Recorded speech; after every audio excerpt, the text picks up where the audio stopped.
Hi, I'm Steve Selling, founder of Fit Test.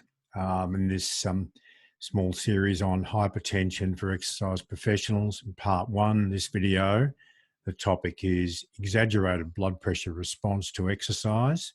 And I'm going to show you actually a couple of small case studies.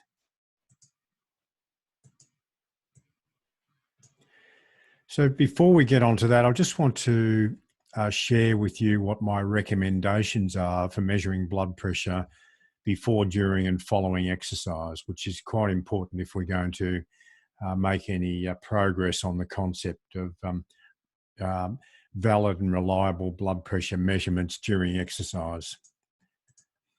So my recommendation, unless you're able to spend a lot of money on automated systems for exercise, there's simply too much noise and movement during exercise to use any of the automated systems.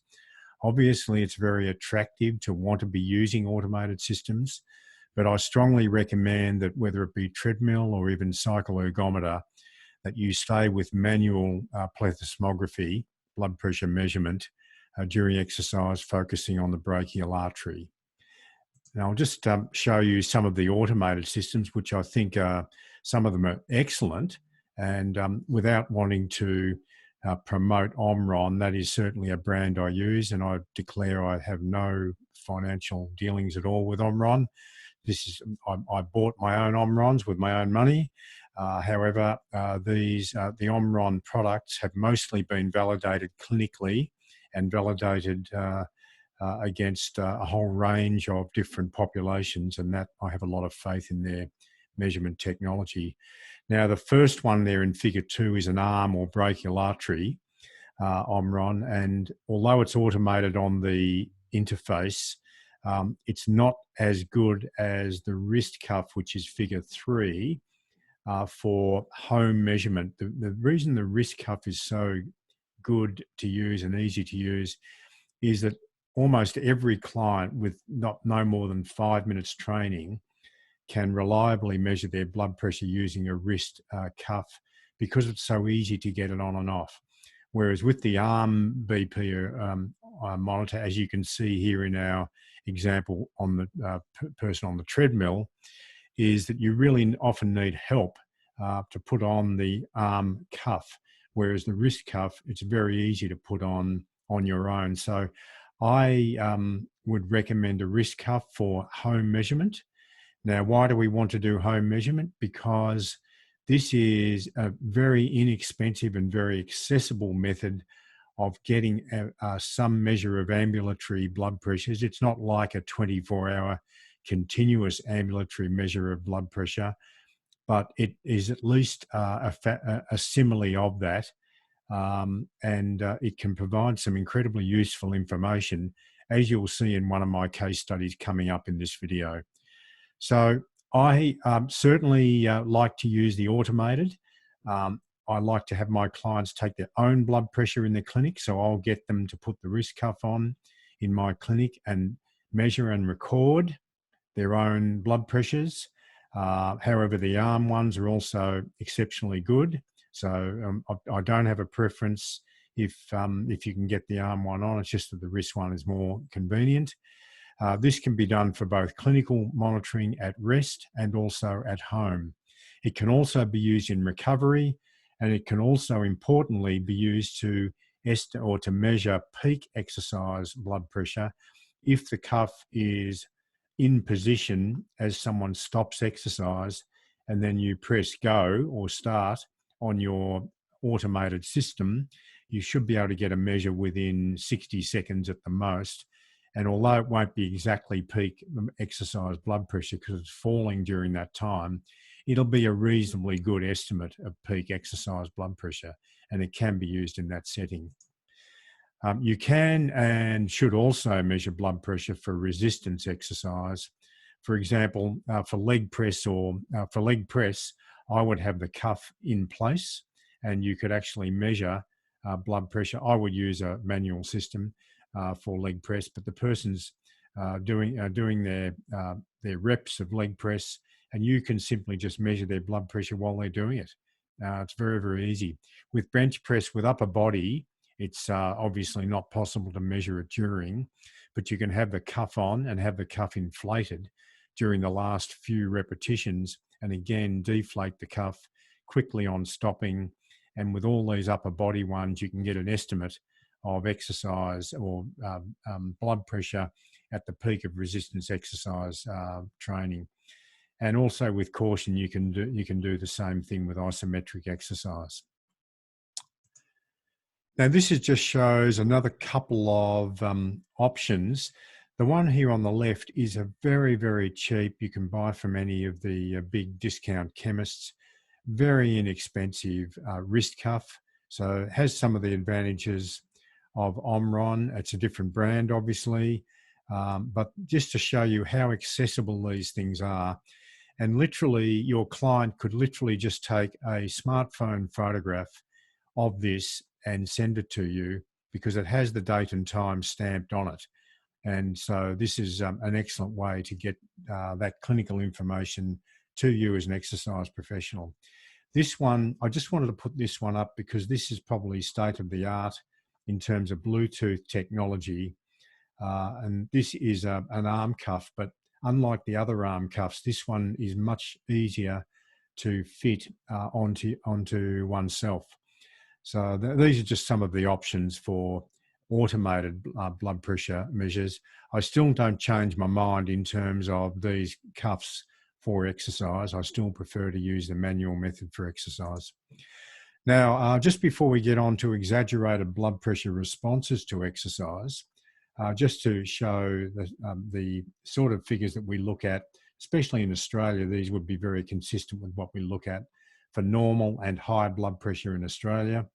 So normal is under 120, but I haven't shown you hypotension, which really starts when systolic is under 100. So we're not going there with this slide and this topic. Prehypertension is from 120 to 139. Hypertension starts at 140, stage 1. Stage 2 above 160. And I don't exercise anyone, or pretty much no one, once their systolic pressure goes above 180, diastolic above 110. If blood pressure is slightly over 180, I have used it, and used it in the setting of trying to engender a post-exercise hypotension response for a brief period of moderate intensity exercise. And I've done some videos on my YouTube channel on post-exercise hypotension, which really relates to what I've just said. So exaggerated exercise blood pressure, EEBB, as the name suggests, refers to the reality that for some individuals, blood pressure rises steeply at relatively low intensities of exercise, even when blood pressure is normal, quote unquote, in the GP office. Now, how often have we seen someone referred to us as exercise professionals and they tell you that their GP has told them their blood pressure is normal, and day after day after day, you're measuring their resting systolic at 150. I mean, I have so many clients like this, and it's not white coat hypertension when they're with me, because these are repeat visits time and time and time again. So the first one might be white coat hypertension, but you don't expect after half a dozen visits that you've still got white coat hypertension. So it does frustrate me that some GPs will tolerate 150 and call it normal for their patient. This is a different concept, though, exaggerated exercise blood pressure, which really what this is about is that blood pressure rises very quickly at relatively low intensities of exercise, and exaggerated exercise blood pressure is an independent, which is really the important word, independent risk factor for predicting future hypertension and future cardiovascular disease, and may actually unmask masked hypertension in the GP office. So an example of masked hypertension in the GP office is where someone can actually get their blood pressure down when their GP actually takes it, but the other 23 and a half hours in the day, their blood pressure is elevated. So it's like when in the GP office, it's almost the opposite of white coat hypertension, where someone in the GP office can get their blood pressure down while it's being measured, I guess to try and avoid a diagnosis of hypertension, and the rest of the day their blood pressure is high. Well, the beautiful thing about exercise, exaggerated exercise blood pressure, is that it will unmask that, and there'll be an obligatory rise in blood pressure, which I'm going to show you in the coming slides in how that works. And I just want to attribute the work of Marty Schultz and Jim Sharman and colleagues at the Menzies Institute in Tasmania, Australia, who have done such good work in this area, and I am referring to their work in the rest of this presentation.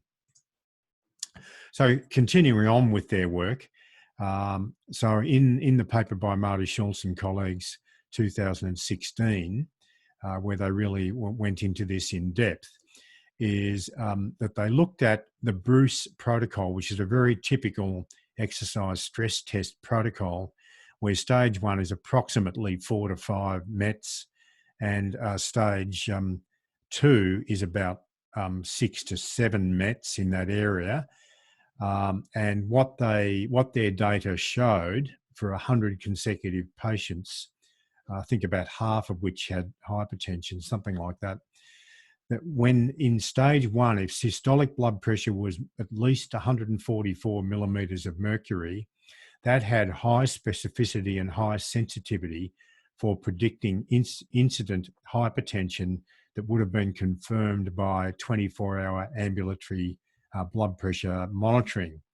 And similarly for stage 2, if systolic blood pressure was at least 156 millimeters of mercury for that stage, for the second stage, then that indicates high specificity and sensitivity for validated against 24-hour ambulatory blood pressure monitoring.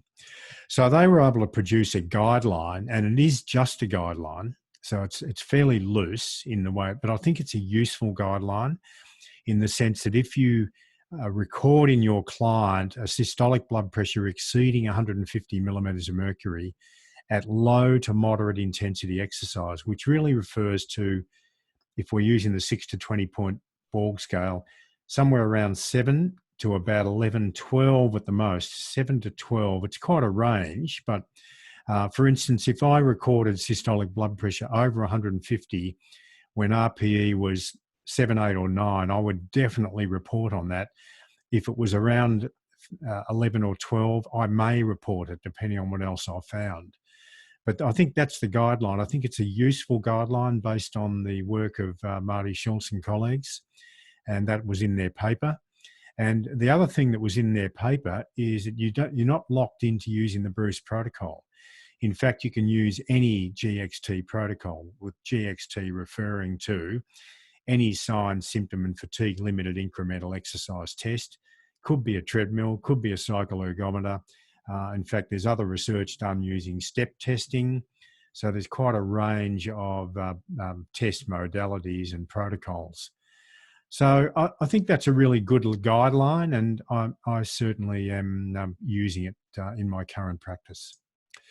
So to go on with this, now to go on with the causes of exaggerated exercise blood pressure, they may include autonomic dysfunction and central arterial stiffness, as well as a whole bunch of other mechanisms, which you can find in the papers that I've referred to in the at the bottom of this slide. So first of all, autonomic dysfunction. In people, we all have baroreceptors, which are receptors that will fire off to the cardiorespiratory regulatory center in the medulla. When blood pressure is rising, they'll fire off signals, and there'll be should be a reflex decrease in cardiac contractility and also heart rate, which will decrease then the output of the heart and should decrease blood pressure a few seconds later. So this is a feedback loop through the afferents and then through the efferents, and there's also some circulating adrenaline which comes into this as well. So in people with hypertension, this baroreflex, if you like, is down-regulated, so that blood pressure has to go up even higher before this mechanism really comes in and turns down the heart contractility and heart rate. So that's one thing that is believed to happen, is that in exaggerated exercise blood pressure, there may be some of this autonomic dysfunction. And then on the arterial, central arterial stiffness side of it, so this is an example of a stiff artery, which is thicker wall. There's been a proliferation of smooth muscle cells in the arterial wall. The artery has grown outwards and has also grown inwards, which means the lumen, or the diameter of the tube inside where the blood is actually flowing, which is called the lumen. This is decreased, and this in itself will increase resistance to blood flow. And when resistance to blood flow is increased, then the heart has to work harder by generating more pressure, hence hypertension, to overcome the resistance through the smaller vessels in order to produce cardiac output. So that's the other theory for exaggerated exercise blood pressure, is that there may be some stiffening. And really this describes hypertension in general. But as I said, the beauty of exaggerated exercise blood pressure, is it may masked hypertension that is there but not being diagnosed or treated. Now, to continue on that very point I just made, exaggerated exercise blood pressure is a real physiological stressor that, for individuals with high or very high training loads, could expose them to the chronic risk of cardiomyopathy due to prolonged exercise-induced hypertension, explained by the Laplace law. And acutely, there could be an acute risk of cardiac events such as cardiac arrest or myocardial infarction. So these are really big ticket items. Now, there was a paper by Mishiata and colleagues in 2017 that showed that lifestyle modifications consisting broadly of dietary modifications, for example, reducing salt intake, but not just salt, and also regular exercise, in other words, following a healthy lifestyle, this could improve exaggerated exercise blood pressure, in other words, lower it, and in so doing, probably lower the risk of long-term hypertension and cardiovascular disease. So it's really good. This completes the loop, if you like, that if we do institute lifestyle modifications in people with this condition, with this manifestation, that we may get long-term health benefits from it. Now, coming to my first case, and I won't go over the case in detail, but what I did was a GXT, or sign and symptom and fatigue limited incremental exercise test. And I haven't given you all the data here, but at pre-exercise, she was at 142. So certainly something to take note of at pre-exercise. This was the first visit, so there could be some white coat hypertension there. Notice on medication, she was not being treated for high blood pressure at all. And that's the key point. And so at peak exercise, we certainly got a high systolic of 200. I haven't shown you the systolic pressures at low intensity and moderate intensity exercise, but almost for certain it would have exceeded 150, that trigger point that I mentioned earlier in this presentation.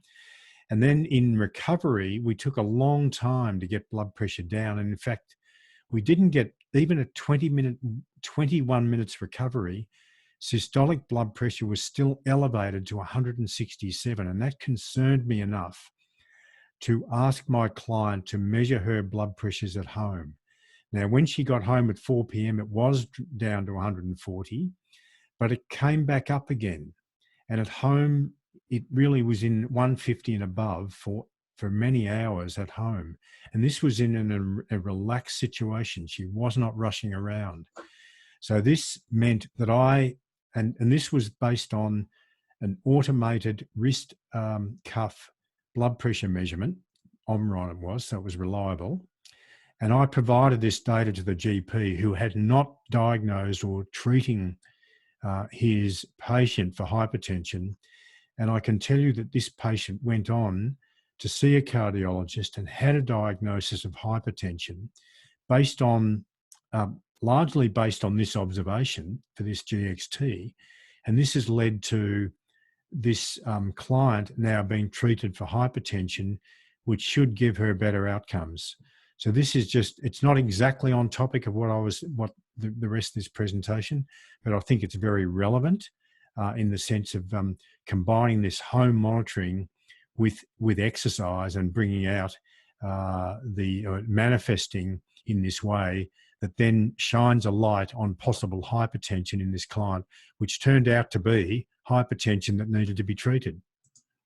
Now, this is one of my long-term clients, and I've done a lot of work with this client. And again, resting blood pressure of 140 systolic. And at 40 watts, given that he can go to 320 watts on a cycle ergometer, at the very first workload of 40 watts, his systolic jumped to 160. So clearly he was over that trigger point for exaggerated exercise blood pressures.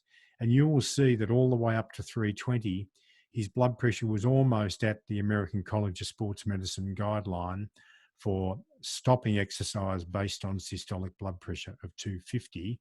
His systolic got to 240.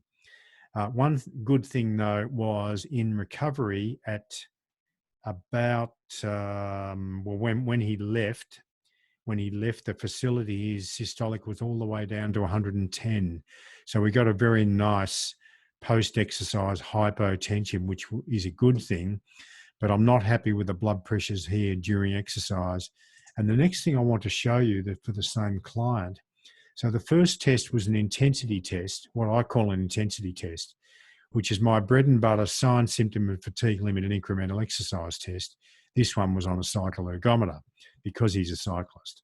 Now, we also did a volume exercise test, and by volume, I want to show you that at 11 minutes, we went to 200 watts and held it all the way through to 30 minutes. So that's what I call a volume test. And you'll notice, the first thing to notice is on volume that the first minute, his systolic was 190 at the 200 watts, but it kept going up. It kept going up all the way to the point of 30 minutes. I asked him to stop based on systolic blood pressure. And he is out riding the bike at an hour at a time or an hour and a half at a time, which concerns me. So again, we're passing that exaggerated exercise blood pressure criterion of Schultz and colleagues of 150. And again, this is pointing to someone who almost certainly has hypertension, should be getting treatment for it, and is really falling through the cracks in terms of getting adequate treatment and adequate control for what is obviously high blood pressure. And long term, this is not going to do him the good, because he's engaging in very large volumes of this exposure to high blood pressures. Now, in the same client, I've done some musculoskeletal strength and endurance tests consisting of lat pull down for 3 reps, 3 rep max, and 25 rep endurance, and then leg press 3 reps and then 27 reps, 30-second endurance test. And you'll notice the pressures here are much lower than for the aerobic, for the cycle ergometer test. And that's very typical, is what I find, because these are brief, these are just 30-second tests, and the blood pressures simply don't get up there. So I know we have a focus on what's happening to blood pressure during resistance exercise, and I'm sure it's very relevant for those doing massive loads in things like deadlifts and squats and so on. I'm sure it's very relevant. But in the setting of lat pull down or leg press, it's not nearly as important as the high blood pressures we saw with the cycle ergometer incremental exercise test. So that's all I wanted to share with you on the topic of exaggerated exercise blood pressure. And I really appreciate the work of Marty Schultz, Jim Sharman and colleagues at the Menzies Institute, who have provided such good data on this topic. As always, you can contact me at info@myfittest.com.au, and bye for now.